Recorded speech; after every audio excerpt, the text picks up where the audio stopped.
Okay, so welcome back, everybody. It's so nice to see everyone in the new year. It'll be a good year. This week's parsha is Vayechi, which is the last Torah portion of the book of Bereshit. Next week we start the book of Shemot already. Shemot, the names, the Exodus, and so this is the last week's Torah portion. This is the week that Yaakov is already in Mitzrayim. He's in Egypt, and these are the last years of his life.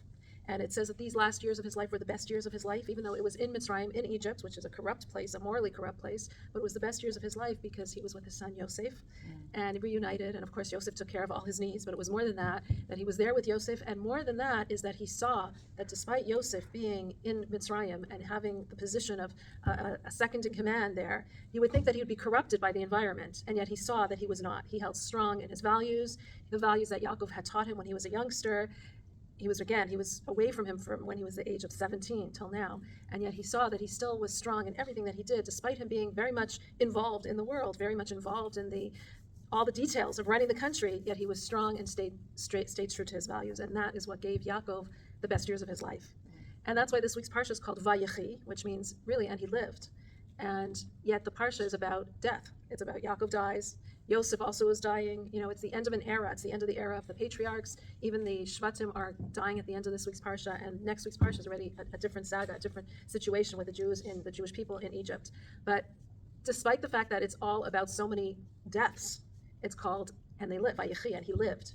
And this is, again, if you remember in Parshas Chayei Sarah, when we spoke about the death of Sarah, we said it was the death of Sarah, but it was called again, Chayei Sarah, the life of Sarah, because sometimes in a person's death, you can see their life. You can see through the death how they lived their life. And the values that they gave over of their lives, of the world, to the world is something that you see here in this week's Torah portion of Vayechi. You see how Yaakov gave over the values to his children, and those values are what are keeping the next generation and really all the Jewish people who are going to be in Egypt. Hello, welcome. Okay, so that's what we see about Vayechi. This parsha of death is really a reflection of the life that was lived. But we also see certain things about the lives that were lived, and that's something that I want to go into in this week. I think we can find in this week's Torah portion 3 different distinct paradigms, 3 distinct styles of how a person can parent, how a person could lead, be a leader, how a person could be a friend, and how we can talk to ourselves. And you'll see what I mean in a minute. We see 3 different ways of looking at things when a person is going through a difficulty in life, how we can help them. And I think these 3 paradigms are reflective of the life of Yaakov, the life of Yosef, and the life of Rachel. Let's see how. So there's an interesting discussion in this week's Torah portion where Jacob, is talking to his son Yosef, and he's giving him instructions on his deathbed. And he's saying to him, I know I'm about to die, and I want you to promise me that you will bury me where my parents, where my grandparents are buried, in Ma'arat HaMachpelah, in the land of Israel. And he actually makes him take a vow. Even though Yosef agrees to bury him there, he says, swear to me, make this vow to me, that you will make sure that you will take me out and bury me in the land of Israel, and do not leave me here in Mitzrayim. So the simple meaning is that he thought the Mitzrayim, the Egyptians, would want this holy person to be buried in their land because they know that this holy person is a sign of blessing for them. So he made sure to tell Yosef, make sure you bury me there. But he's actually making him take an oath, take a vow, and promise me that you're going to bury me there. And what's the difference between taking a vow and saying to somebody, assuring someone, affirming to somebody that you're going to do something? Let's say I say to you, I'll be here next week. Okay, so I made a commitment, I'll be here next week. If I make a vow, I'm going to be here next week, that means that I'm going to make sure that whatever things are stopping me from being here, I'm going to arrange that in advance. I make a commitment, that means I'm going to try. It seems like I should be able to make it, but if some contingencies come up and some things come up that are beyond my control, so I can't come, I won't be here. When I make a vow, it means that I'm going to do it no matter what. I'm going to make sure that nothing happens. I'm going to look at those things that might come up and somehow make sure that those things do not get in my way. And that's what Yaakov was doing with Yosef. He was saying, no matter what, make sure that you do not leave my bones, that you do not leave me here in the land of Egypt. Make sure you bury me in the land of Israel. And the question is, what was Yaakov thinking is going to come up? What is going to stop him from being buried in the land of Israel? What is going to prevent Yosef from taking him out of the land of Egypt and burying him in Ma'arat HaMachpelah, where he wanted to be buried with his forefathers in this holy place? What would stop him? And the answer really is, no one other than Yosef himself. He thought Yosef himself might have a hesitation in burying him in the land of Israel. Why? Because let's look at the difference between Yaakov and Yosef. Yaakov was a type of person who was, we could call him the visionary, the isolationist, the person who kind of is there from a distance, the person who secluded himself. He wasn't so involved in the world. He and his sons were all shepherds in their own way, and that is actually why his sons, the rest of the Shvatim, the rest of the tribes, had a problem with Yosef. They couldn't understand. It says the brothers behem lo hikaruha. They didn't recognize Yosef. What does it mean? They didn't recognize Yosef's greatness. They couldn't understand how could somebody be so submerged in the materiality of this world and the physicality of this world, involved even in the morality of this world in order to change it. But how could you be that way? Their service was, we're not involved in this world. We're apart from this world. They were shepherds. They were spending their days learning Torah, serenity, with the sheep, not involved with other people. Yosef, on the other hand, was the head of the state in Egypt. So he was very involved with all aspects of running the country. He was very involved with every single aspect of this immoral country, trying to make it a more moral place. But he was very submerged in that. And to Yaakov, that was something that was completely, he recognized that Yosef was able to do that. The brothers didn't recognize that Yosef was able to do it, and they thought of that as Yosef not being this great tzaddik because he's so involved in the world. It says that Yosef would even make his hair and make himself look nice in order to have an impact on those around him, in order to fill the position of office that he had. But to the brothers, that was so foreign. Why are you involved in this world? Why are you so integrated in this world? Stay away. Stay away from the world. The world is an evil place. Why are you working with this world to make it better? And where did the brothers get this idea from? From their father Yaakov, who was also not involved, not so submerged in this world. So when Yaakov is asking Yosef, don't bury me here in Mitzrayim, Yosef's initial thought is, if I can, our children, the Jewish people, are going to be here in this land. They knew that the Jewish people would be in this land for many years. They would be in exile in this land. And to Yosef, what would be a better way of encouraging the children to remain strong? What would be a way of encouraging them about leaving the land and going back to the land of Israel, about staying strong and true to their foundation, if they had Yaakov there with them? If they had this example, this gravesite, this burial of this great tzaddik, if he was there with them, that would be this image of something that they could strive to, that they could work on. And that's why Yosef himself, when it came time for him to pass away, as we see at the end of this week's Torah portion, he knew that he would be buried in Egypt. And he was buried in Egypt. He just asked, and he made the Jewish people swear that when the time comes and you're going to leave Egypt, which was after hundreds of years, then you make sure that you take out my bones and carry me out. And that's when he was eventually buried in the land of Israel. But until that time, Yosef was buried in Egypt. And the Egyptians would never let him be taken out because they knew it was a sign of blessing for them if such a holy person was buried. So much so that they knew this promise that he required that the Jewish people make, that they, according to some commentaries, either they took his coffin and put it in the Nile River and it sunk to the bottom. And when Moshe was finally ready to go with the Jewish people, they're ready to leave Egypt, Moshe went to Serach Bas Asher, who lived the longest life. She said, where is it? And she said, this is what the Egyptians did. They threw it into the Nile. And Moshe went there, used the name of God, and said, bones of Yosef, come on, get up, or else we have to leave. And that was when miraculously the coffin rose and came out with them. That's according to one commentary. According to another commentary, the Egyptians took him and enshrined him, just like they did to all the mummies of the Egyptians, and they put him in one of their places where all these different mummies were. And Moshe is looking for him, and he doesn't know which is Yosef. They're all, what do you call it, mummified? And they're looking, he's saying, which, and he's calling out, Yosef, Yosef. And again, a miracle happened that the bones of Yosef rattled, and he was able to tell which mummy was Yosef and take him out with the Jewish people. So when this discussion is going on between Yaakov and Yosef realizes, I'm going to be ending up here in the land of Egypt, and he was okay with being here. Why was he okay? Because that was the paradigm of what Yosef was. He was submerged in this country and using his opportunities to elevate the people. As it says, told them to have a circumcision when they needed to buy all the people of Egypt. He tried to create a more moral society from his position of power. So that was what Yosef was all about, living in this world and elevating the world through it. And Yosef was fine with that. He knew that would be. But Yaakov did not want that. Yaakov wanted to be buried in the land of Israel, in Ma'arta Machpelah, which is the holiest place, because this was a very holy place for him. So why is it, if Yosef had this vision of being buried in the land in Egypt until the time came and wanted that for his father, why didn't his father want that? If Yosef is saying, I want to be here for the Jewish people so I can help them, so I can elevate them, so I could be that example for them, so I could be there, rooting for them and helping them to rise above the situation, why didn't Yaakov want that? Does it have to do with Rachel? Because Rachel was buried also there, and he loved Rachel. And he loved, so that's a whole different paradigm. We're going to see we're going to see what her idea was. And another thing, Joseph, did he feel like obligation to the Egypt? Because as far as I remember, they saved him from his brothers. His brothers wanted to kill him, right? They buried him, and then the Egyptian came and saved him. They sold him. Well, when his brothers sold him, he was right. Yeah. So Yosef was, he was working all the time with the Egyptians, and he definitely paid back his dues with the whole plan that he made. But he had no problem in being there because that was the service of Yosef, being in this world and submerging himself in this world in order to uplift it. So why didn't Yaakov want that as well? Why, if he knew that his children, his grandchildren, his descendants would be in Egypt and he would be a sign for them? Because Yaakov thought that there are times when you need to be away from a situation in order to give hope for the situation. It says someone who is a prisoner cannot release himself. When you're in a prison, you can't release yourself. You need someone from the outside to help you get out.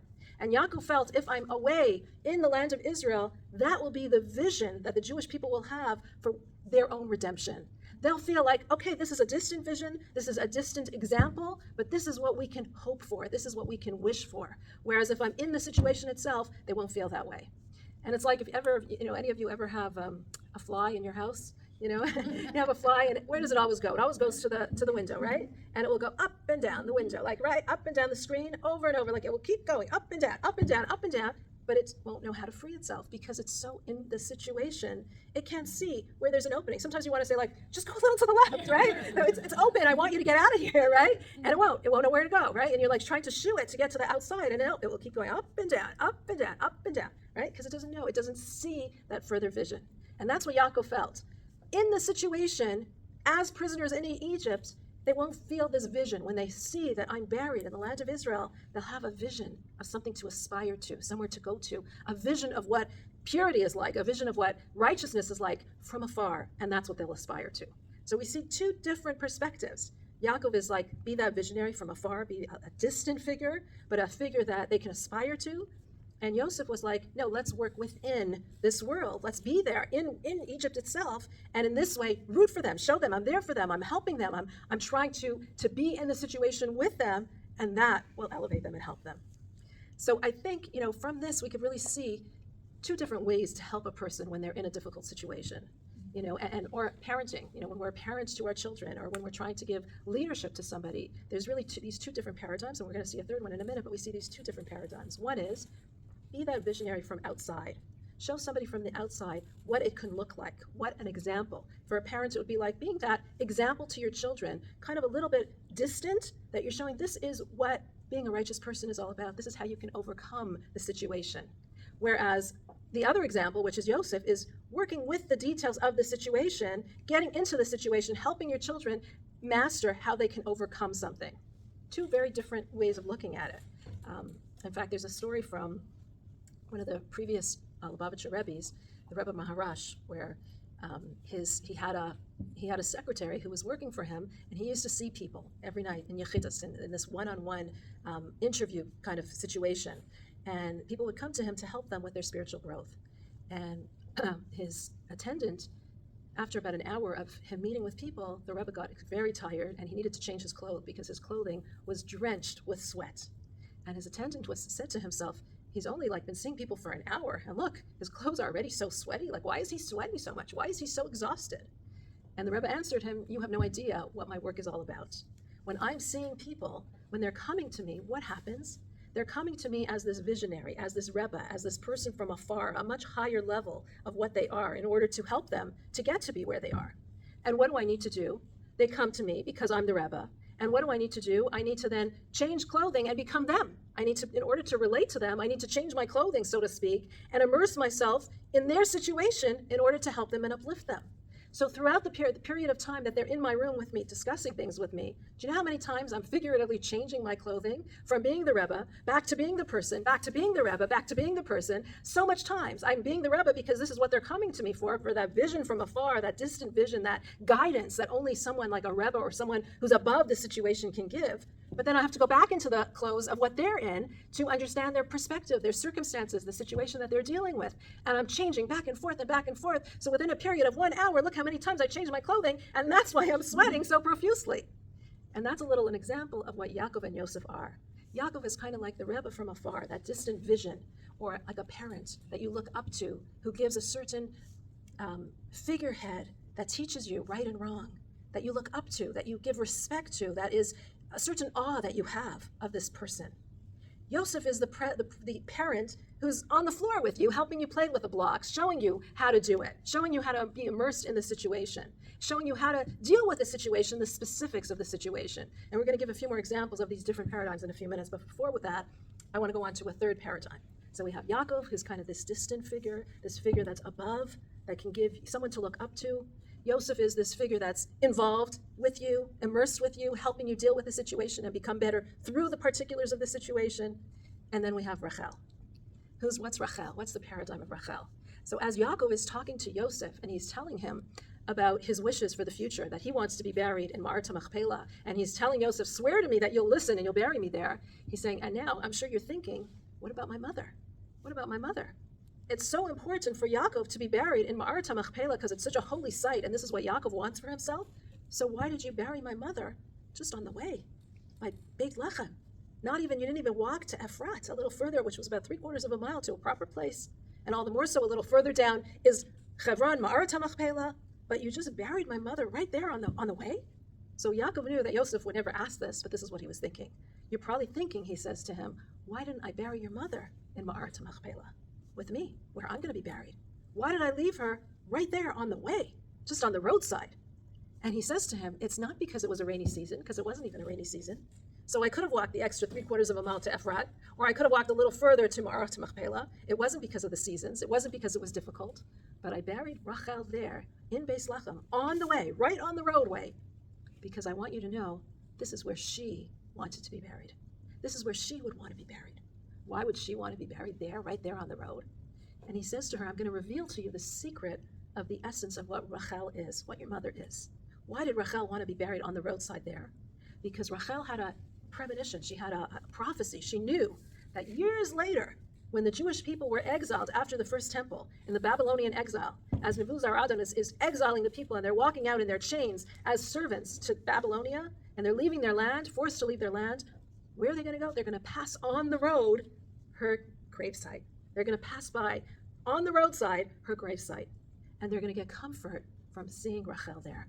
And it's there, when Rachel sees the Jewish people, that she will cry out to God and say, God, how could you be sending our children out of the Jewish land? Return them. And it says, the Midrash explains that when God exiles the Jewish people, when he exiled us after the first temple, there were many people from our history who begged God and said, God, stop, return our children to their land. It says, Abraham went out to God and he said, God, look at what I did. I was ready to sacrifice my only son, Isaac, Yitzchak. I was ready to make a human sacrifice. Isn't that something enough for a merit for my children to return them to our land? And God is quiet. Then Yitzchak comes forth in the heavenly sphere. He goes in the heavenly court. He goes to God and says, God, I was ready to be that sacrifice. I stuck out my neck to be killed in order to be sacrificed for you. So isn't that enough of a merit for my children? And God is quiet. And Yaakov comes forth. And he says, I was in Lavan's house for 20 years, and he cheated me this way and that way. And I worked so hard in order to upkeep your name. And still, isn't that a merit for which my children should have, that you should take them back to our land? And God is quiet. And then the holy Moses, comes forth before God. And he says, first, throughout the time period when the Jewish people were in the Midbar, in the desert, for 40 years, I served them, I took care of them, I was like a father to them for everything that they needed. Isn't that a merit for our children? And again, God is quiet. It says, and then, after all of these, Rachel in the heavenly sphere comes before God.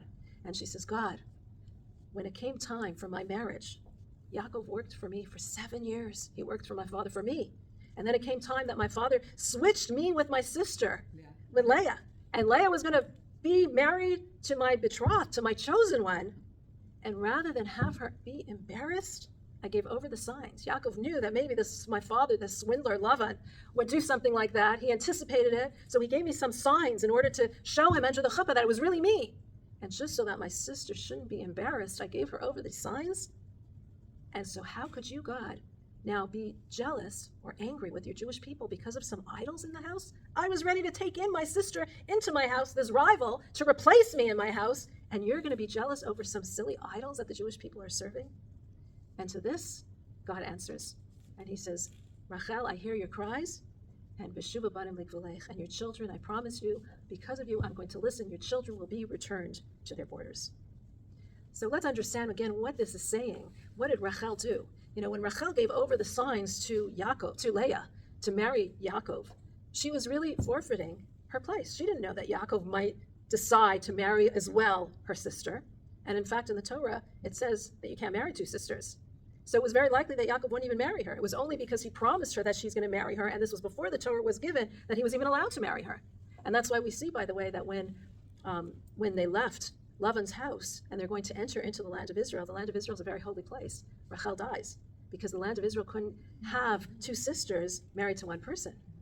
And that's why Yaakov didn't bury Rachel and Leah in Ma'arat Machpelah, but only Leah, because two sisters could not be buried there for all times. So what Rachel was giving over when she gave the signs to her sister was, first of all, her physical future, her actual life with her husband, together with her husband.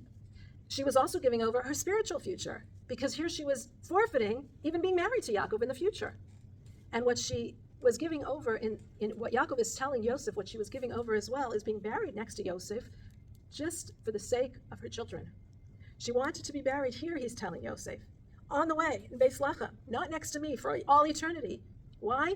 Because she wanted to give comfort to the Jewish people who were leaving, who were being exiled. She wanted to go then before God and ask God on behalf of the Jewish people. Now, when we think about this, Rachel's forfeiting her place for all eternity to be buried alone on the side of the road, rather than with Yaakov in Ma'arat Machpelah, for the sake of these children, descendants of hers, years and years later. Who are these children that she saw in the future, that she saw in her prophetic vision, that these children are going to be exiled, that she had such compassion for them? So who were these children for which the temple was destroyed? We know that the Jewish people at the time that the temple was destroyed, why was the first temple destroyed? Idolatry, adultery, and killing. The three cardinal worst, the three big sins, like capital S sins, the three possible worst sins: idolatry, adultery, murder. That's what they were busy doing. That's why they were exiled. That's why the first temple was destroyed. So Rachel, in her vision, far in the future, in her prophetic vision, she sees her children being exiled from their land. She sees the temple in ruins. She sees them being chained as they're going as slaves, being led to Babylonia. Who are these children? People who engaged in the worst possible sins that there are. And yet, for the sake of those children, she wants to be buried next to them so that they can cry out to her to pray to God, rather than be buried in the comfort of her own place in Ma'arat Machpelah in Hebron next to her beloved for all eternity. Why? Why would she want to give up so much? Why would she sacrifice so much for these people who were the worst sinners?